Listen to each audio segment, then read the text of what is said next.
ইমরান খানের স্বাস্থ্য নিয়ে গুজব ছড়ানোর বিষয়ে সরকারের কাছ থেকে পরিষ্কার বার্তা দেওয়ার দাবি জানিয়েছে পাকিস্তান তেহরিকে ইনসাফ পিটিআই। বৃহস্পতিবার সামাজিক মাধ্যমের এক পোস্টে একথা জানিয়েছে দলটি। পাকিস্তানের সাবেক প্রধানমন্ত্রী ইমরান খানের সাথে অন্তত ৩ সপ্তাহ ধরে কেউ দেখা করতে পারছেন না। কারাগারের ভিতরে তিনি কেমন আছেন সে তথ্য অজানা। এই পরিস্থিতিতে হঠাৎ তাকে হত্যার গুজব ছড়িয়ে পড়ে। ভারত এবং আফগানিস্তানের সোশ্যাল মিডিয়া সাইটগুলো তাতে ঘি ঢালে।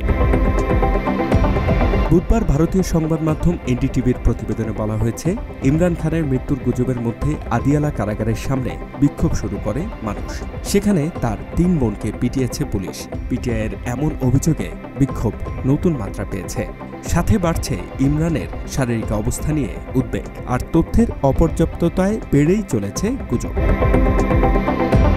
জানা গেছে, পাকিস্তানের সাবেক প্রধানমন্ত্রী ও পাকিস্তান তেহরিকে ইনসাফের চেয়ারম্যান ইমরানের মৃত্যুর গুজব ছড়ালে আদিয়ালা কারাগারের সামনে তার ৩ বোন বিক্ষোভ শুরু করে। তাদের সাথে যোগ দেয় সমর্থকরাও। তবে পুলিশের সহযোগিতার বদলে তাদের নির্মমভাবে পেটানোর অভিযোগ উঠেছে। ইমরানের বোন নরিন খান, আলিমা খান ও উজমা খান দাবি করেছেন, ভাইয়ের সাথে দেখা করতে যাওয়ায় পুলিশ তাদের এবং পিটিআই সমর্থকদের উপর হামলা চালায়। বাত ব্যথা, প্যারালাইসিস কিংবা আর্থ্রাইটিস, আধুনিক ফিজিওথেরাপি ও পুনর্বাসন চিকিৎসায় নির্ভরযোগ্য নাম ডিপিআরসি।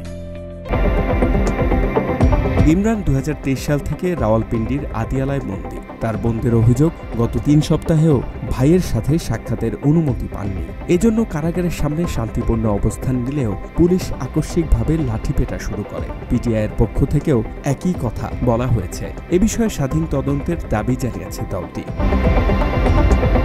পিটিআইয়ের এক বিবৃতিতে বলা হয়েছে, ইমরানকে সম্পূর্ণ বিচ্ছিন্ন অবস্থায় রাখা হয়েছে। তাকে কারোর সাথে দেখা করতে দেয়া হচ্ছে না।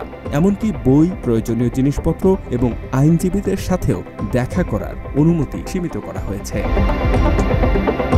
এদিকে আদিয়ালা কারাগার কর্তৃপক্ষ এক বিবৃতিতে বলেছে, কারাগার থেকে ইমরান খানকে স্থানান্তর সম্পর্কিত কোনো খবর সত্য নয়। তিনি সম্পূর্ণ সুস্থ আছেন এবং প্রয়োজনীয় চিকিৎসা সেবা পাচ্ছেন। কর্তৃপক্ষ স্পষ্ট করে বলেছে, ইমরানের স্বাস্থ্য নিয়ে যে অনিশ্চয়তার কথা বলা হচ্ছে তা ভিত্তিহীন। এমনকি তার সুচিকিৎসা নিশ্চিত করা হচ্ছে বলেও দাবি কর্তৃপক্ষের। H M Ataullah, Bangla addition.